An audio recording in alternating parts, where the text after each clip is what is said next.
Whether you drive a car, need a car, or just occasionally bum a ride with friends, you've come to the right place. Join Jill and Tom as they break down everything that's going on in the auto world. New car reviews, Shopping tips, driving green, electric cars, classic cars, and plenty of great guests. This is the Consumer Guide Car Stuff Podcast. All right, this is the Consumer Guide Car Stuff Podcast. I am Tom. Thank you. Thank you for joining us today. When you get a chance, you know what I'm going to ask you. Check us out at consumerguide.com. While you're there, 2024 Best Buy picks. If you're shopping, the list is super handy. Also, you can listen to back episodes or just peruse them. See what you want to listen to right there on our homepage. Plus, I've got a bunch of fun stuff I wrote this week. Jill, I must have been caffeinated. I got a lot done this week. Okay. I wrote a couple of articles I've been dying to write. Oh, good. But how are you? I am good. All right. She is Jill Ciminillo. She is managing editor of Pickup Truck Plus SUV Talk. She is a North American Car of the Year juror, which we're going to talk about today. Yep. We're going to be talking about 2025. Yes. NACTOY picks, so that's Yes. a big deal. And you are a freelance. What is it? A prolific freelancer. Prolific. Okay. Prolific. All right. And then Becoming prolificer. Oh. Yeah. Yeah, that's good. Yeah. And you had dyspepsia last week. I did not have dyspepsia. Okay, that's what your doctor's note said. Got it. All right. Real quick. I was golfing last week, I saw that. which is kind of dyspeptic. I don't know. I don't golf. Neither do And I I. caddied, so I never want to golf. I was a beer cart girl when I was in high school and college, and so I never wanted to golf. My buddy Bob, hey Bob, he listens to this podcast, was an honors caddy Okay. back in the 80s, like high school into college. And he on a weekend, he could make more than $100 back in the 80s caddying. That's nice. Like, yeah, I couldn't do that during the week. So caddying paid money, but he was a big guy. He could do doubles caddy and carry 2 bags. And yeah, I wouldn't have done that. No. I mean, I wouldn't have. Even if I could, I wouldn't have. I'm just too lazy. But I wrote 2 articles. Okay. And I want to talk about these next week if we have time. I wrote about the federal tax credits for used EVs, Yes. which are interesting because they're more inclusive. Like they apply to any EV. But did you know this? And I didn't know this until I started digging into this. It only applies to cars that had been sold previously new. I think I did know that. Yeah, it's a strange requirement, but I think they want to keep the activity towards newer vehicles, maybe bolster the retail value of newer vehicles by keeping the activity, closer to new. Yeah. So that's a weird thing, but everything counts. And it's up to $4,000. That's nice. It's a nice amount of money. Yeah. And I did some checking. There is a ton of used EVs out there right now for about $25,000. Yeah, so $25,000 plus $4,000 in incentives is $21,000. Yeah, it's an okay deal. And if you're thinking about experimenting with an EV, don't want to pop 50, 60 grand for a new one, buy a 2-year-old one. Yeah. There's a lot of them out there. It's a great way to start this. And then it becomes an interesting like a weekend car for the kids. You know what I mean? But you do have to put it in a charger, but after that... Well, and what I think is great about an EV for a kid is it kind of limits where they can go. I guess it does. They're probably not going to be super into the remote charging. No, which is why it limits where they can go. The other article I wrote, interesting story. I knew about this, but it was nice to get the details. 7 models that Chevy sells in Mexico are, fill in the blank, Not sold in the United States? Chinese. Okay. Yeah, SAIC, this is General Motors' joint venture in China, provides 7 different vehicles, very affordable vehicles for sale in Mexico.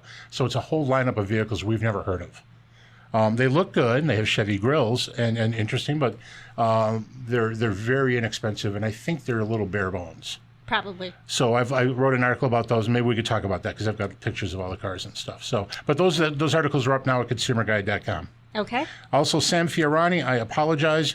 I'm like, what'd you do wrong now? I've been talking about the Chrysler K cars a lot lately, and we talked about them a lot last week when you had dyspepsia. And one of the things I kept calling 1982. These launched for 82, they launched for 81. Okay. And I think my problem here is that it seemed like they came so long after Chevrolet and General Motors brought out the X cars, their big, important front-wheel drive cars. And they kind of did. They launched those in the middle of 79. So they were on the market forever. Kind of like the first Mustangs. Like, it was a crazy long season. So they were 81s, not 82s. Okay. That's my point. My bad. Okay. All right. We're going to talk about this later with our guest, Jamie Butters of Automotive News. My friend. Your friend. My friend Jamie Butters of Automotive News, but huge news. Hyundai and GM. Yeah. But we don't know what the news is. No, we do not. A letter of intent to do things. And it could be anything. But they're talking about working together to save money moving forward. And everyone wants to save money, developing electric cars, building factories. No one wants to build a factory right now. Right. So, interesting story. We'll see what Jamie Butters thinks of that. But hopefully they're not hooking up just to pretend to make hydrogen-powered cars like everyone does. Well, Because General Motors has already done that with Honda. And what? Oh, no hydrogen cars. Weird. Yeah. All right. I've got one more thing to rant through, and then you've got stuff to talk about. I've got stuff. All right. I'm driving the Ford Explorer. Yes, you are. 2025 Ford Explorer. Ask me why this car bums me out. Hey, Tom. Why does this car bum you out? Because it's so good. It is good. I haven't driven a bad car in a long time, and I was never crazy about the Explorer. You wouldn't call the Taos a bad car? It rides and handles very well.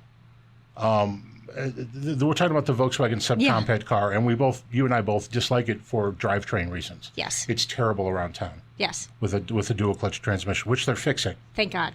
But back to the Explorer. But back to the Explorer. One of the things I used to dislike about the Explorer, and really more about the Aviator, which is its Lincoln counterpart, was that the 3-liter twin turbocharged V6, which is a whole bunch of power, not that smooth around town. Well, they fixed that problem. This car is silky smooth, really upscale, Bang & Olufsen audio, nice open area interior, really, really, really quiet on the highway. Yeah. Like impressively Lincoln quiet on the highway. Surprisingly quiet. Yeah. The only thing I don't like is the touchscreen setup. Why? No color. It's a little bit vague about where you go. I'm not finding that the home button brings me home all the time. Also, it keeps kicking me out of Bluetooth, which is a thing that seriously... I think that's a Tom problem. Maybe it is, because it happens to me a lot. So I have to figure out what's going on with my phone then. Yeah. I've updated. It's fully updated, but it's an old phone. Yeah. I've driven the Explorer twice now. I was at the vehicle launch, and then I had it for a week. And I did not have problems getting kicked off of Bluetooth. And not that my phone is like the newest of new, but it's newer. Well, mine's old. I think it's a 13. Okay. So it's really old. Yeah. No, mine is... I think maybe a 13 or a 14. Mine isn't super new. So it doesn't kick me off. I actually like the infotainment system, the Ford digital experience, as they are now calling it, which is a fancy way of saying Google built-in. And it has Apple CarPlay. And, still trying to work my way through, like, what the subscription fees are going to be on all of that stuff. And I don't even think Ford knows yet because it's so new. Right. I got information to use the app, and I didn't get around to doing that, and I've got 24 hours still to try and do that. I think I did it with the last 24 hours as well. But I need to use the app because I couldn't use the navigation system. And they're slightly different. I need to log into Google to use the navigation system. Why? I don't know. I didn't have to do that. Really? You're weird. I don't know. I tried to use the nav system. These are all Tom problems. No, I don't think this one is.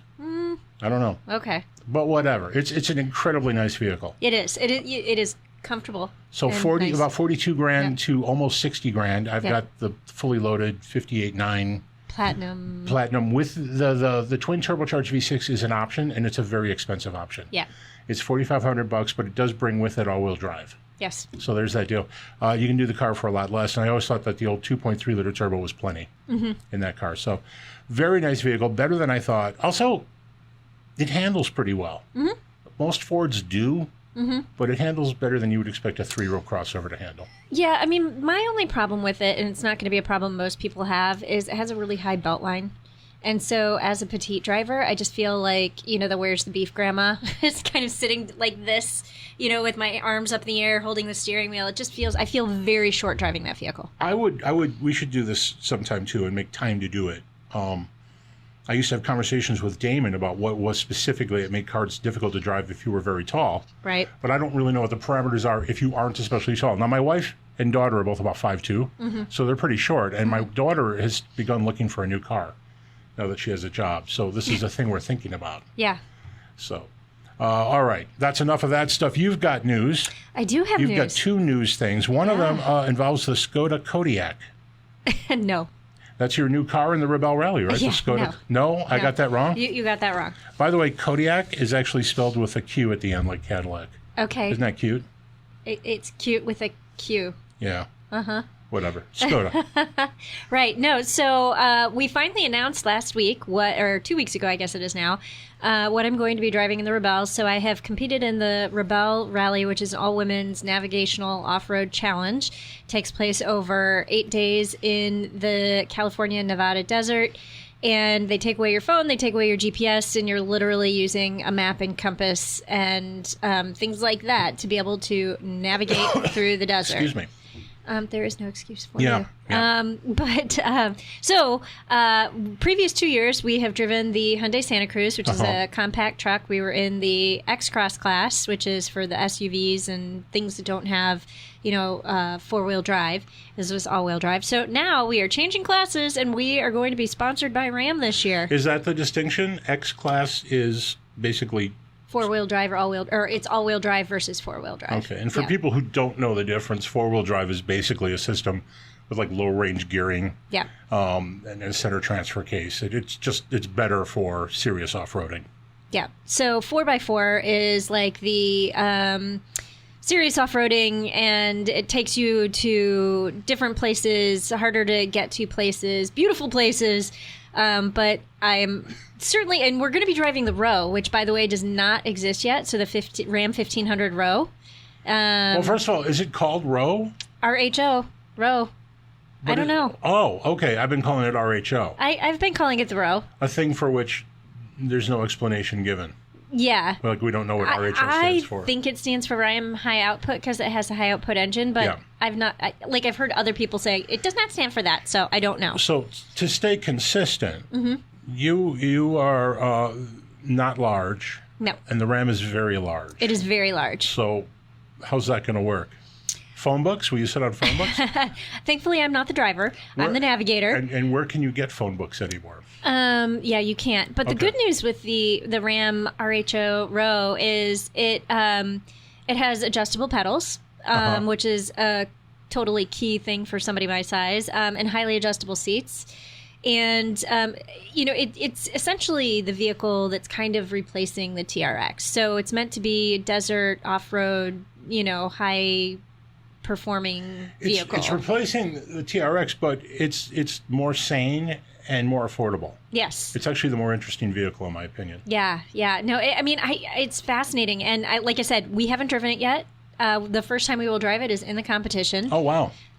We are going to training this week, but we are going to be driving a Rebelle.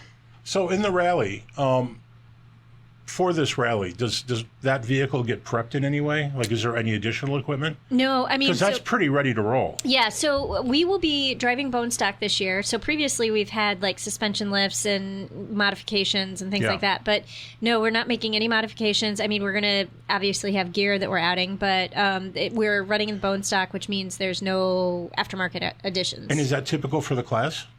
No, it is not. Okay. It's a special designation. It's kind of cool, and I don't know. I like I said, I wrote an article about why I think being in the Ram Row is going to make it both easier and more difficult. Certainly we can do higher speeds on like the rumble strip type terrain. We will be able to make it through some more difficult situations more easily, and you've got a ton more ground clearance. Yeah. I want to say it was 11.9. It's a lot of. Is it 12 inches? And what was it on the? Like 8. Yeah. I mean, it's a big deal. It's a big deal, and so that part is going to be easier. But the difficult part, and the thing that I'm terrified by, is it makes it much more difficult for me as the navigator, because we're going to be going into more remote places, and so I have to be a lot more careful and a lot more precise. Oh, the course is different? The course is different every year, but we are starting in a different location, and we are not ending. We usually end near the Mexican border in Glamis, Sand Dunes. And where you can go buy a Chinese vehicle. Where you could go buy a Chinese vehicle, but that we are ending in Joshua Tree this year. Where's Joshua Tree? You fly in and out of the Palm Springs airport. Okay, yeah. And so that's very, very different. And we just know that they said if you have guests coming, you should buy them a ticket to the Palm Springs airport. And so we don't know anything beyond that. So it's near, okay. Because Joshua Tree, of course, a U2 album. Mm-hmm. All right. Yeah. All right. We are not getting to everything in the first segment, but I did want to touch on North American Car of the Year. Yes. So you guys have announced. Yes. Not finalists, but the candidates. Yes. Well, so I'm actually the secretary on the board of directors for the North American Car of the Year jury, and so I'm the one who actually compiles the initial list of vehicles that qualify. And I want to say there were 56 vehicles that were eligible for consideration this year, and we whittled it down through a vote of 50 jurors to, I think it was like 25 cars. Vehicles. And so we've got cars, we've got trucks, and we've got utilities. We've got 3 different categories. All right. I'll just run through them really quick. Yeah, do cars first. So the cars are BMW 3 Series, BMW M5, the Cadillac Celestiq with a Q, the Dodge Charger EV, the Fiat 500e, the Honda Civic Hybrid, the Kia K4, the Mercedes AMG E-Class, the Porsche Panamera, and the Toyota Camry. So question for you about this list. We have full model lines and then individual models on this list. How do you mean? So you've got the BMW 3 Series, yes, which I presume is every 3 Series. Yes. But specifically the BMW N5, not the full range of 5 Series vehicles. Correct. Is that confusing? Yes. Okay. Yes, okay. it is. I actually wonder about the single models. The Cadillac Celestiq, of course, was that $300,000? No, $400,000. Yeah. Yeah. Probably not going to get it, but super interesting car. I'm dying to drive that. So I'm going to pick my choice here right now. The one I haven't driven it yet, but I think the Honda Civic Hybrid wins. Yeah, I haven't driven it yet either. And although the K4 is an outlier, I don't know anything about the K4. Yeah, and I haven't driven the K4, I haven't driven the Honda Civic Hybrid, and I haven't driven the Dodge Charger EV, but a lot of what we're looking for is, something that moves the needle, innovates, as well as provides value and a good driving experience. And so I'll be honest with you, looking at this list, I'm kind of looking at Kia K4 for the affordability factor and the Dodge Charger EV for moving the needle. No one knows this. The K4 replaces the Kia Forte. Thank you. I couldn't think of the name. Yeah. So that is a Civic-sized vehicle. Yep. So if you're talking about cars here that are probably changing the class, or could be, Civic Hybrid's a big deal. Kia K4 could be a big deal. And the Camry is a big deal because they've gone all hybrid. Yeah. So those are really your newsmakers there. But the AMG, the Mercedes, well, that's not the whole E-Class. It's just specifically the AMG version of the E-Class. Fiat 500e, maybe not. Interesting. Okay, we've got 2 more classes to get to quickly. So so the truck candidates are the Ford Ranger, the GMC Sierra EV, the Ram 1500, the Rivian R1T, and the Toyota Tacoma. That's pretty open. I think so. I don't know how you pick one here. I think that's going to be tough. I mean, a lot of people are saying Toyota Tacoma, because I've kind of taken an informal poll, and they're like Tacoma, but I'm like, what about those transmission issues? What about that price? Yeah, and the price, it's not really very affordable. So that's tricky. The R1T has been redesigned. We just talked to the folks. They're calling it second generation, so yeah. That's a pretty big deal. Ranger seems like it should have been on last year's list. It wasn't on sale last year. Really? Yeah, they didn't bring it out until like a couple months ago. Like, it has been very much delayed. Okay, so it was delayed. It feels like we've been talking about it forever. So that you've said good things about the Ranger. Yeah, no, I really like the Ranger. Haven't driven the GMC Sierra EV, but keep in mind it doesn't have Apple CarPlay. I will keep that in mind. How can I not keep that in mind? I know, because I will remind you at every turn. I thought we got through this episode. No. All right. 2025 North American Utility Vehicle of the Year candidates. Big list. Yeah, this was the biggest list by far that we had to whittle down, and there were a lot of worthy candidates. It was like the benefit of riches.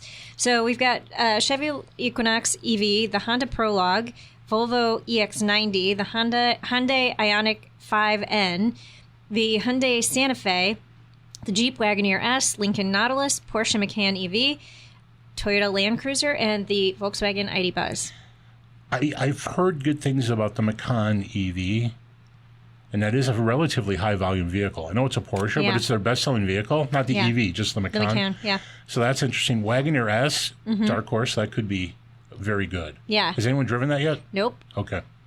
So that's a big deal. The EX90, which we're going to talk about later this episode. Yes. Big deal from yes, Volvo. loved it. Built in the U.S., which is nice. Mm-hmm. And Equinox EV is kind of a price leader for EVs. Yeah. This is a great. I have no idea how to pick something here. Well, so this is a great list. This is a great list, and I will say this is the one to watch. This is the fun. Yeah, Chevrolet Equinox EV and the Honda Prologue. Similar collaboration. The Honda was built in collaboration with General Motors. And the Prologue is selling well. Yeah. Out of the gate, it's selling pretty well. Because you know why? Well, incentives for one thing. It has Apple CarPlay. Okay. Not that I wanted to talk about this, and I don't. It is basically the same vehicle as the Chevy Blazer. Yeah. Mechanically. Yeah. It's the same market. No, Blazer does not have Apple CarPlay. Yeah. So they can obviously do it. Yeah. All right. No more CarPlay. Oh, no, CarPlay all day. So good list. All right. So we'll be watching for this. Voting takes place when? So we will whittle it down further. We do our drives at the end of October, our semi-finalist drives, and then we will vote again. We'll narrow it down to like 3 candidates in each category, and then that will be announced at the LA Auto Show in November. And then we vote one more time, and the finalists will be announced at the Detroit Auto Show in January. Because Detroit Auto Show is moving back to January. Because the Detroit Auto Show is moving back to January. Okay, so we see this list whittled down in LA, and we see the final results in January. Correct. All right, sounds good. That is the first segment, Jill. Yes. All right, we're going to talk to Jamie Butters Yes. of Automotive News. Yes. Stick around. Questions or comments? Drop us a line at carstuff@consumerguide.com. That's carstuff@consumerguide.com. Welcome back to the Car Stuff Podcast. All right, we're back. This is the Consumer Guide Car Stuff Podcast. I'm Tom. She's Jill. Jill, how are you? I'm doing well. Thank All right, you. we've got a good guest with a lot to talk about. So I am going to just very quickly say that I'm on Twitter. Or X. X. X-Twitter. I am Car Guy Tom. I said Dom again last week. I've been muttering. You have been muttering, yes. All right. Our guest today is the executive editor of Automotive News, one of the most important publications in the auto industry. Jamie, thank you for joining us again, Mr. Jamie Butters. Glad to be here. I know you're a busy man. Thank you for making time. And we wanted to talk today about one of the most important things that Automotive News does every year, at least important to me, and that is the future product pipeline. However, something so crazy came up this week, and I'm sure you're tired of talking about it, but what do you make of this GM Hyundai thing? Well, how much have you told your audience already today? We know nothing. Okay. Yeah, late last week they announced they're going to collaborate, or they're going to explore possible collaboration, and it's sweeping, right? It's commercial vehicles, light vehicles, it's EVs and hydrogen and regular gas-burning vehicles. It's like all the main stuff of the two businesses. It's just explorational, so maybe nothing will come of it, but it's also very sweeping, and it could lead to a deep integration of both companies' operations. The context here, right, is that Toyota makes like 10 or 11 million vehicles a year. Yeah. Volkswagen is like 9 million. Hyundai's number 3 at like 6.5. So, but if you put GM and Hyundai together, then you're talking about a 10 million vehicle operation, and they could really get a lot of economies of scale and maybe compete better. Yeah, I mean, that's huge news. They would essentially be one of the largest automakers on the planet, if not the largest, if they worked cooperatively. What I don't want this to be is just two companies pretending to do hydrogen stuff again, because we've seen Honda and GM do that, and I know they did EV stuff as well, but this feels bigger somehow, and the potential here is huge, is it not? Just huge. Hey, man, Honda's going to sell dozens of hydrogen RAV4s this year. But no, it could be huge. It could be really huge depending what they get into. Right? If Hyundai is providing plug-in hybrid technology for GM, or hybrid technology to help GM as it kind of tries to find its footing, as it's scaling back some of its EV ambitions, that could be really significant. Yeah. If GM helps Hyundai get into full-size pickups, right, that would be disruptive to the U.S. market. Or maybe it's more on battery sourcing or lithium sourcing within North America, because GM's made some good, gotten some good early steps on that. So, yeah, it could be very broad, could be very interesting. Oh, that was Jill's phone. Jill apologized to the people. I'm sorry. I was trying to post a picture of the donuts, and Facebook has done this new thing on stories where they like play music automatically when you try to do a story. So that was officially Facebook donut music. Yeah, that was I'm deleting the music is what I'm doing. But yeah, I was Jamie. Unless in case you don't know, Tom always brings donuts for the podcast, and I always try to post a picture Yours of is the in donuts. The mail. Jamie, yours is in the mail. Okay, good. Yeah, so I just had a horrible technology fail. I apologize. So back to cars. Yeah, back to cars. Jamie, one of the biggest things you guys do at Automotive News is annually is the multi-issue future product pipeline. It's a huge deal. And if you're trying to keep up with what's going on in the industry and what's about to happen in the industry, this is an indispensable series of articles. And I'm so glad you guys do this. But tell us about that, and tell us about, like, you guys are like halfway through that right now, right? Yeah, we're kind of getting closer to the end than the beginning. It's 11 weeks, I think, this year. Okay. And, we're well into it. We've done all the Detroit 3. We've done the big Japanese companies. We've done the Koreans and most of the big Europeans and the EV specialists. I don't know. We're just about running out. We're down to just a handful, maybe a couple of weeks left.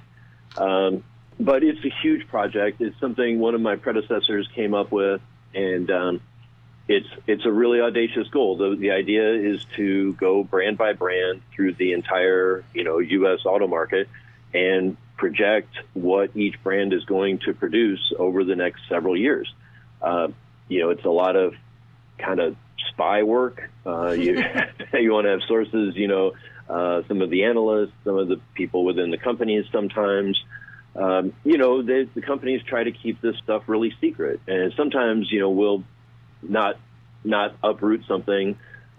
We weren't aware that, or we weren't able to report that the Bright Drop vans were going to be rebadged as Chevys. Yeah, that was big news. Which is important to Chevy dealers, and we would have liked to have had that. But we do provide a lot of clarity.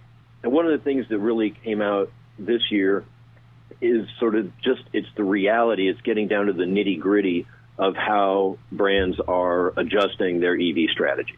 When 2024, 2025, model year plans were being sketched out in, 2019 and 2020, or especially then in kind of 2021, there was this sense, EVs, we make all the EVs we can, maybe we're all going all EV. And now there's such everyone's tapping on the brakes, or a lot of companies are, those that were most headlong. And so it really gets to see, okay, well, where might they be putting in hybrids? Where might they be putting in plug-in hybrids? Which vehicles have been pushed back half a year or a year? One case where we really did break some news, in part by digging into the future product plans and staying on top of them, was with Volvo. We reported a month or two ago that Volvo was really backing off its all EV pledge. They're still working on a lot of cool EVs, but they're working on a lot of plug-in hybrids, and they're really even saying, even by 2030, when they had thought they would be all electric, they're really looking at probably 90% either battery electric or plug-in hybrid electric vehicles. So not nearly as ambitious as they had been. So they've moved from electric to electrified. Well, of course, Volvo, as you probably recall, and let's catch up your audience, but Volvo came out very early on, back in the teens, saying we're going to be all electrified. And their dealers freaked out. The environmentalists went super happy nuts, they're going to be all electric. Like, no, actually electrified just means hybrid or electric, but it means there's some electric in the propulsion. And then when we had this EV bubble and all the investors throwing money at every meaningless SPAC out there, every EV startup that was trying to get public quickly without going through the full rigorous process, then Volvo was like, actually we are going to be all electric. We're all electric 2030. That's it, end of the decade. And now they're like, we're going to be all electrified or mostly electrified. So, okay, fine. You always got to want to take a grain of salt with these corporate projections that are many years down the road. Yeah, I mean, so you kind of have this top-down view of the pipeline. I've kind of dipped into it a little bit and just kind of checked out some things, especially as it concerns trucks and SUVs. But as you were looking at the breadth of the research that your staff has done, was there anything that really stood out to you or surprised you about what's coming up that you just didn't think was coming or you just didn't expect? I'd like to. I don't think there was anything that was a huge surprise to me. I mean, I think maybe the Volvo news was probably the big headline of this year and this season. But I feel like the value in a lot of cases is in the granularity. And of course, for our regular subscribers, we publish the list and the outlook, every once a year for each brand. But then behind our second paywall, the all access, research and data center paywall, we update that every week throughout the year. So when we do our big take on, Ford or General Motors, and then there's news a month later, for the top subscribers, and I'm sorry we can't offer this to everybody anymore, but for our highest paying subscribers, we will update that all through the year. And if you're working in the industry, whether you're in retail or you're a parts supplier, it's nice to know those things. It's good to check. And, some of our colleagues, they tell me they check every time they write a story because they know that things move and they want to make sure that they have the right dates. So I want to ask you, Jamie, if you don't mind, I'd like to ask you about two particular companies moving forward and dealing with electrification. And one is General Motors. They, big company, they were really ready to go EV, kind of at the forefront of that or near the forefront. And what they don't have, actually, is a lot of hybrid drivetrains for the U.S. I know they have some in the U.S. It's a very awkward position for them because they know they're going to go electrified eventually. But now they have to probably spend some serious money getting some hybrids on the road here. What do you make of that situation, and how deeply do you think General Motors is going to commit to electrification versus full electric in the midterm? Yeah, I mean, it could be. I think you might be sniffing around right where GM and Hyundai partnership could be. Okay. Hyundai does such a good job, and I think there are others working on this same idea, but this multi-powertrain platforms, and they've been doing it for a while with vehicles like the Hyundai Kona and the Kia Niro that come out in gas hybrid, plug-in hybrid, and all electric versions of the same vehicles. So they've got them all up on the shelf, and it probably would be pretty easy for them to help GM get back up to speed. GM was really one of the first with a plug-in hybrid. They tried to call it an electric vehicle with a range extender, so-called E-Rev, but the old Chevy Volt before the Bolt was effectively a plug-in hybrid and, cool stuff. But they felt like, look, everyone's influenced by Tesla's success with the stock market and the EV market, at least until there got to be more competition. So it's like, hey, Tesla's all EV, we're going to be all EV. We're not doing hybrids anymore. We're not going to invest in ICE powertrains anymore. And well, they've had to adjust. They're still developing new gasoline burning engines, and they're going to need hybrids. They have some technology, but they've kind of walked away from that, let that skill atrophy, and that might really be one of the big prizes of what they're going for with this Hyundai deal. Interesting. I hadn't considered that, but yeah, they need that stopgap technology. Jamie, I want to ask you about my favorite brand to worry about, and that's Jaguar. Or the lack thereof. Yeah, I mean, you know where this is going. They're down to one model moving forward. What do you see as the future for Jaguar in North America, or is there a good chance they're just going to back away? Yeah, Jaguar, they're making a strategic pivot. They've been very clear about it, and instead of trying to compete in that sort of mainstream luxury, or higher end of mainstream luxury, they're trying to pivot to being all electric and almost a supercar brand, like really, with high end electric vehicles. It's a really risky strategy. I think one of the big short term lessons of this bursting of the EV bubble, was I think, GM and Ford and a number of others, they saw the way the market was behaving during COVID, which nobody should have trusted those numbers, but it looked like there was infinite demand for $80,000 to $120,000 EVs. So they're like, yeah, let's do a bunch of $80,000 to $120,000 EVs. Well, there is actually a very finite demand. It's pretty well been satisfied. And so Jaguar putting their whole focus in that area, I mean, it's risky. Sales are good right now because they're flushing out all the I-Paces and other, more affordable vehicles they can make. But it's, the dealers are really upset because the volume is going to be much lower. I mean, are they going to become like a Ferrari? That's a dramatically different business than what Jaguar has been for all of history. Right, and if I read in Automotive News, I believe Jaguar was asking dealers to back away from Jaguar franchises in some cases. Right, they were going to give them a couple more of the Rover products in exchange for giving up the franchise. Yeah, that was the strategy in the U.S. because for the kinds of volumes they're looking at and the type of price point and experience, you really want to have like dozens of dealerships, not hundreds of them. But the Land Rover business is still really strong. A lot of U.S. dealers were selling a lot of Jaguars anyway. So like, yeah, just give up your franchise and we'll prioritize you for all the Range Rovers that you make your money on. Crazy stuff. What's coming up in this week's episode? This week's issue of Automotive News? Well, next week we will be announcing the Rising Stars, which is one of our big awards programs. We now have that synced up with our Automotive News Congress. That'll really be covered in the following issue, of course, all through the week on autonews.com. But we're getting up to event season. Last couple of years we've had an auto show in Detroit around this time of year, right. And we don't really care if our event is tied to the auto show or not, but our event is coming up, and we'll be celebrating, and be a lot of good stories, a lot of good interviews, and hopefully stuff for people to read. Cool. And you guys are still offering a deal for digital subscriptions, are you not? Aren't we always? Only if you listen to the Daily Drive. Yeah. Excellent Daily Drive. That's the secret. No, you guys are sharing with your audience the secret, and that's fine. If they listen to the Daily Drive podcast, if they listen enough days, they'll come across the ad where I share the secret code, and they can get a discount on the digital subscription. And at the very least, people should listen to the podcast. I learned so much there. It's an excellent podcast, Jamie. Yeah. And it's an honor to have you on the show again. Oh, thanks. My pleasure. All right. That was Jamie Butters with Automotive News. We're going to take a break, and when we come back... That was not me. That was not Jill. But it is quiz time.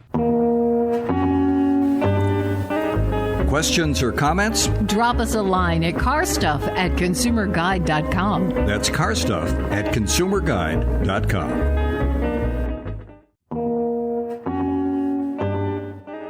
Welcome back to the Car Stuff Podcast. All right, we're back. This is the Car Stuff Podcast. I'm Tom. She's Jill. And you're eating a donut. I've got a mouthful of cinnamon swirly goodness. I know the cinnamon is good. Tom and I are splitting a donut. I don't know today. what that is, but that is yummy. Yeah, it's like a cinnamon roll. Is it? Yeah. Like a Danish? No, it's not a Danish. It's a cinnamon roll. When I worked at the gas station, my boss would always send me to Dunkin' Donuts. I think it was actually Mr. Donut. I think that's what Spunky Dunkers was way back when. Okay. Mr. Donut, which was a U.S. donut chain way back when. But he'd always send me for Danish. Like, I don't know if I'm going to make you happy by going to Mr. Donut for Danish, because they were a donut place. Right. He never complained. Okay. And he always paid. By the way, I think it was like $2 Oh. for a dozen then. Okay. Before we get to the quiz, just real quick, your social media what now? Yeah, social media what? Also, I want to pick up this very cinnamon-y piece. So I should talk longer, is what I'm hearing No, you we don't say. have the time, though. See, it's very complicated. Yeah, so I'm on social media, TikTok, Instagram, Facebook, LinkedIn, all the things at Jill Ciminillo. I think my Facebook is Jill Ciminillo Drives.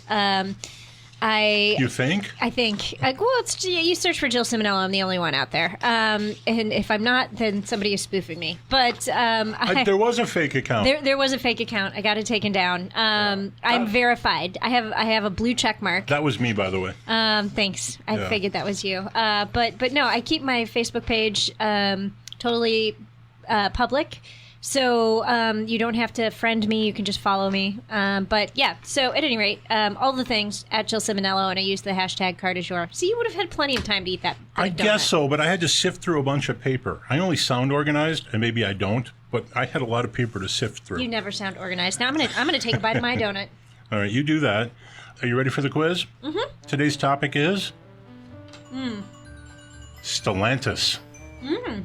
In honor of my Ram, row. Yes. I'm not sure row is a thing. Okay, we will find out. Row or HO. All right, the quiz today is Stellantis. There are 14 Stellantis brands. Stellantis was formed back in 2017 when... no, that's wrong. Stellantis was formed back in 2021 when Fiat Chrysler merged with PSA. 14 brands. That's a lot of brands. So the deal here is, well, we know the American brands.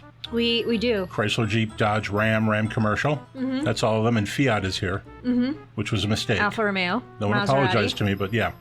I'm just going to give you a brand. You have to tell me if it's part of the massive Stellantis collection. Okay. Are you ready? Sure. Okay, Opel. That's a tough one because it used to be General Motors. It was. And then General Motors got rid of everything. Yeah. General Motors got rid of its operations in Western Europe, in Russia, in Australia, and South Africa. And they sell a lot fewer cars and they make a lot more money. Yeah. So. You know what? I'm gonna say yes. Yes. Yes, Opel was sold to PSA in 2017, so it became part of Stellantis when PSA merged to form Stellantis. You're on the board. You have one. You did not get to say your favorite I phrase. did not. No. I'm going to say it anyway. Jill, you have no points. But I have a point. But you have a point. But I have a point. And did we explain how this works? We didn't. 5 questions. 5 questions plus a bonus question. Bonus question always related to the topic of the day. You just need to get 3 total to win. Okay. All right. You have 1. You're in a good way. Vauxhall. That's a weird one. Vauxhall is a brand I don't think is familiar to very many Americans. I'm trying to remember if that was PSA or not. As I chomp my donut into the microphone. I feel like that was also... Wasn't that also General Motors? It was. Vauxhall, yes. Vauxhall was part of Opel. Basically, Vauxhall was just Opel sold in the Great Britain. Very weird. They have a great logo, but a very distinct brand. And the right-hand drive. So it would make sense that Vauxhall would be PSA. Yeah, you already got it. Okay, then yes. Yes, you've got 2 points. You're doing good. Number 3, Skoda. We've already spoken about Skoda today, though not seriously. What was it, the Skoda? I don't know. You said I was driving it in the Ram Kodiak. Rebel. Oh, the Rebel. Yeah, Skoda Kodiak. Kodiak. With a Q. Yeah. And it was cute with a Q. Yeah. I'm going to say... I feel like Skoda might be a part of Volkswagen. So I'm going to say no. It's part of Volkswagen. And just for fun, because I thought we'd have a lot of time, I have the entire list of Volkswagen brands. Are you ready? Okay. VW, Audi, Porsche, Bentley, Seat. Seat. The Sons of Speed guys said I said this wrong. I think it's Seat. I think it is Seat. Seat, okay. Cupra, How were which you is... saying it? I don't know. See, I was probably saying Seat. Okay. I bet you. Cupra, which is their all-new EV brand. Yep. Lamborghini, Ducati, Scout, which is brand new, and Skoda. Plus, they have a division called Traton, which is their commercial vehicles brand, and that's MAN, Scania, and Navistar. And is the Navistar acquisition by which Skoda or Volkswagen came to the Scout brand. Okay. We took a long trip to get not very far. Yeah. All right, ready? Wally's car. Oh, wait, you've already won. You got 3 points. Okay, thank you. Wally's car, Wallys, new word car, CAR. Although I saw the two smushed together. I'm going to say no. No. I've never heard of it, no. Wally's car is a Tunisian car maker. They make about 600 cars a year, and all of them are Jeep rip-offs. Okay. But somehow Peugeot supplies them with engines. All right, you've got 4. Finally, Lancia. Ooh, we've talked about Lancia before. Lots of times. Isn't that a Russian brand? No. Dang it. But I know we've talked about it. I'm going to say no. There is a cheap Renault Russian brand. Lancia is part of the... Okay. Yeah, it's a sporty car. It plays way too close to Alfa Romeo. Okay. And Lancia briefly sold Chrysler 300s, rebranded Lancias in Europe. It was very weird. All right, very good. You've got 4. You ready for the bonus question? Always. All right, and then we have a little time to talk some Volvo at the end of the show. Yeah. All right. As you know, we're coming up on pumpkin spice season. Yes, I posted a story over the weekend. I had a PSL latte. Oh, God. I need you to tell me which of the following is not a real pumpkin spice product. Okay. I feel like we've done this one before. We may have in previous years. Yeah. Yeah, all new products. Okay. One of them's fake. Okay. Ready? Uh-huh. Good Earth Beauty pumpkin spice shampoo. Mm-hmm. Green Meadow Valley pumpkin spice toilet paper. Yuck. Fable Beard Company pumpkin spice beard oil. Okay. Or Bear Aspen pumpkin spice 81 milligram low dose chewables. That would be aspirin. One of those is fake. Well, if the toilet paper is real, one assume it's scented. Yeah, and that would be a negatory for me. I mean, so, and you're asking me which one is real or fake? Fake. One of these is fake. They should all be fake, but they're not. So, I mean, Bayer Aspirin chewable seems like it would be for kids. So maybe they could add a flavor to it, though I don't know that I've ever seen them add a flavor to it. It is the 81 milligram, if that means anything to you. It means nothing to me. Okay. I don't take aspirin. Uh-huh. I like ibuprofen. Give me 1,000 milligrams, please. And that's a lot. Okay, so go through those again. Yeah. Good Earth Beauty pumpkin spice shampoo. Mm-hmm. Green Meadow Valley pumpkin spice toilet paper. Fable Beard Company pumpkin spice beard oil, or Bear Aspirin pumpkin spice 81 milligram low dose chewables. I gotta go toilet paper. If there's pumpkin spice toilet paper, that's just that I would have an allergic reaction to that. Here's the bad news. That's real. Ugh. Yeah, the Bear Aspirin's actually fake. Wow. The 81 milligram is the old Gaia dosage for heart health. Okay. You haven't heard of that? No. Low dose aspirin. Anyway, so there you go. You got 4 out of 6. You did not get the bonus question. I will autograph this for you later. Oh, here's my pen. I'll do it right now. There we go. Scratchy autograph noise. There you go. Very nice job, Joe. That's for you.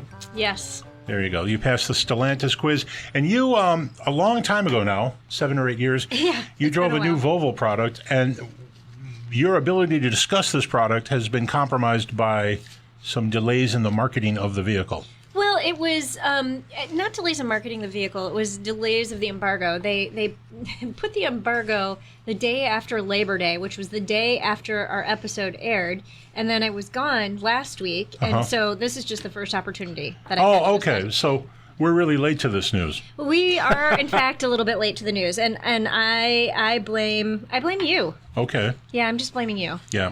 But no, I went out to, was it California? I've been in so many places in the last week. I don't know where. Me too. Arlington Heights, Rolling Meadows, Palatine. Portland, Indiana. No. I don't know. Okay. Portland, Indiana. No, not Portland, Indiana, but Portland, Oregon, then Indiana. No, so I drove the new Volvo EX90, and it is really, really nice. So I had the opportunity. It's good looking. It looks a lot like the XC90, which is the 3-row gas. Is this a thing now? Do you think all big SUVs are going to look like that? Because it does look like, yes. I think it makes sense for them to, the XC90 is a very good selling vehicle for them. So it makes sense to not, break the mold. Yeah, I guess. And we talked about this during the commercial break. It's the same size. So it is bordering on large, but it is a midsize 3-row crossover. Yep. Fully electrified. Yep. Fully electric, I should say. Yes. Starting at a relatively high price point. Yeah. Excuse me. I'm now I have to pull up my notes. Well, I've got that. It starts at about $80K. Yeah, no, it's like 79, I think, without destination, and then I think because what they did is they have two motor options or performance options, and then they have 2 trims. So there's essentially 4 cars available. It's a simple lineup, though. Relative to a lot of stuff, it's a simple lineup. It is incredibly simple. And we were driving the top spec model with the top performance. So I want to say it was 510 horsepower. And it had all the whistles and bells, including, the massaging seats and super comfort and, it had all the things. And I really loved the EX30 and when I drove it a year ago. And which is some compact EV that we still don't have. It was supposed to be here in the United States. And Joe Biden made sure we weren't going to get it soon. Like ever. But the problem is when Volvo launched it, they started building it in China. And clearly we cannot have imports from China. So they're building... Not anymore. They are building a plant in Belgium. And so when that plant... Are they building a plant or are they just reconditioning? I thought they had production there. I don't know if they... I think they're building the plant. Okay. I mean, they could be they're reconditioning it, but they're going to be building it in Belgium. Okay. And it's just not being built there yet. And when it is built there, then we can bring it over to the United States. So just to clarify, we were talking about the XC90, but the XC30... EX30, thank you, was a really big deal because it was going to be really cool. It was going to be like a Volvo. It was pure electric, and it was going to be a bargain. Yeah, it was going to be like $30,000. Yeah, and that's because they built it in China. But now that they're building it in Western Europe, there's no way. Yeah. There's no way that's going to be cheap anymore. And then the EX90 we can get because they're going to build that in South Carolina. Yeah. So where Volvo has a factory. Yeah. Where they're also going to build Polestars, by the way, which is a Volvo-related company.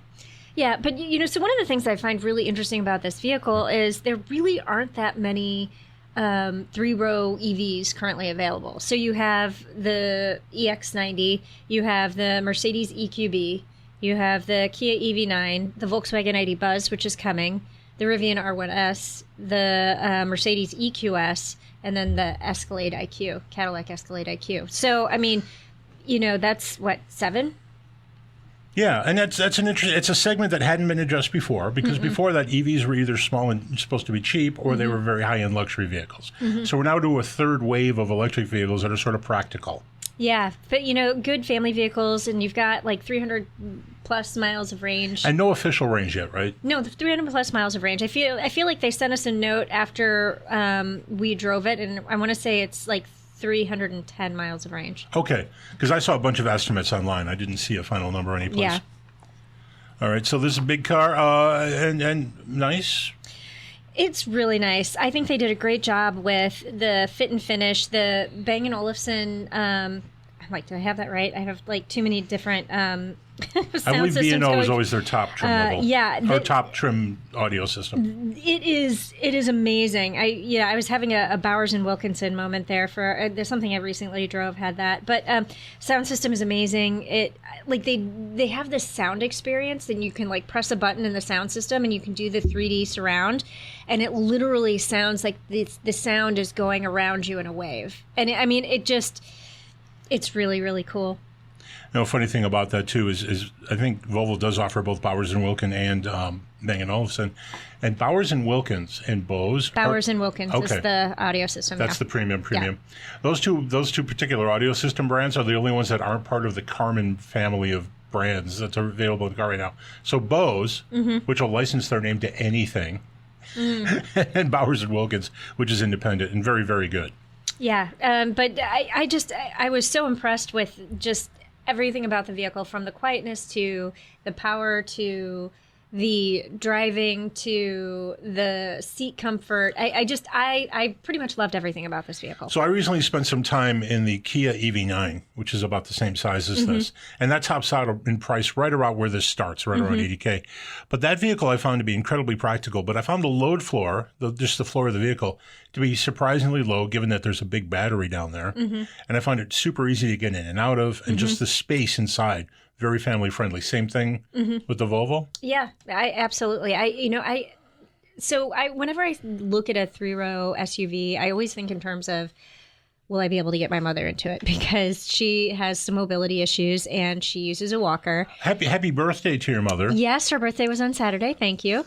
And so I think she could get into this comfortably, and there would be plenty of space for her walker in the back. And so, I mean, thinking in terms of families, like getting kids in and out is going to be easy. Putting a stroller in the back is going to be easy. But I feel like, I really loved the X90. And this vehicle's on sale when? Imminently. So soon? Yep. Okay. I haven't seen it on the street yet. Sometimes you'll see them early. Yeah. And in Chicago, sometimes dealers get them early, so you see stuff here. But I have not seen them yet. Yeah. They're saying soon, definitely before the end of the year. I mean, this is one of the North American Car of the Year vehicles, so it has to be on sale before the end of the year to be considered. So, There you go. If it's not in dealers now, it will be soon. So cool new electric Volvo coming soon. Yes. One of the cool new electrics is coming soon. The other one, we don't know when it's coming. Right. Well, you know what? And one thing that I'm like, I feel like we have a couple of minutes. The one thing I want to talk about that was really cool on this, and I did a TikTok on it, and it has the around view camera, which Volvos have and a lot of vehicles have these days. But as you are getting close to an obstacle, it will actually tell you the distance you are. Like, it'll show 9 inches. Like, on the screen from, like, if you're getting near a fence, it'll show you're 9 inches away. And I can get closer to that. That seems weird. Is that useful? I thought it was useful. Because, I mean, I do. I live in the city. I park in tight spaces. You know, I'm always... But if you already have the camera, I don't know if I need to know the distance in numbers. I do, because, like, when I'm backing into my garage, like, I am super close to... Like, because I have somebody, like, I live in the city, I'm in an apartment, I'm in a shared garage. And so backing into my garage, I'm always very concerned about my left front fender because I'm backing in. And so, like, knowing I have 2 inches versus 9 inches makes a big difference. I guess I can visualize that usually, but that is a strange new metric that we can now worry about. I think it's really cool. Right. Guess what we did? Guess what you did? I think you talked too much is what you did. I did. That's a full show. Thank you to Jamie Butters of Automotive News for joining us this week. Thank you, Jill. Thank you to producer Randy and the good folks here at TalkZone. Also, I joined Steve and Johnny this week. This past week's show did not happen because Johnny has a back issue. Oh. So get well, Johnny. Yes. All right. Let's talk more about cars again next week. Remember to check us out at consumerguide.com. The Car Stuff Podcast is produced by J-Turn Media. To advertise on the show, please drop us a line at carstuff@consumerguide.com.